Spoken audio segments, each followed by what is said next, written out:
Vicky Vox. Bhola राज नवचोली बंगाल के हियो हमरो सिहले रे, हमरा जैसन मजा नहीं मिली रे। ए बाबू सुन, बंगाल के हियो हमरो सिहले रे, हमरा जैसन मजा नहीं मिली रे। तोरा धमके से हमार दिल नहीं पिघलता। आज जदी कहमर नहीं लता तो गोली चली पचलता। अच्छा जे बीच समियाना में बोलता तो गोली चली पचलता। नाच गे चला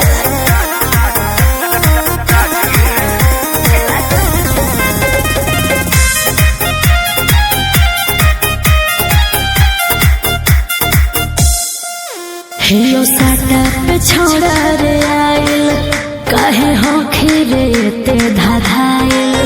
जदि होखे तू बमू के गोला तो हम खुद ही मिसाइल। बच के रही हियो खाती मगहिया मरद गे ता? हको घर जिला हमर नवादा। अच्छा। नचनिया तकाई दे में रहे ओहो छोड़ी उड़े नहीं हमारा से ज्यादा। छोड़ा हमारा फिर तोर दाल नहीं गलतो। गे आज जदी कहमर नहीं लता तो गोली चली पचलता। जे बीच समियाना में बोलता तो गोली चली पचलता। गोली चली पचलता।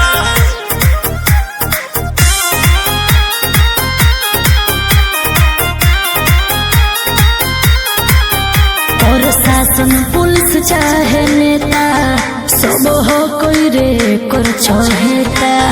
हमर नाच देखे मेरे बेटा कुल चल जाई तो बाबू के खेता। लत बड़ी बाउर हो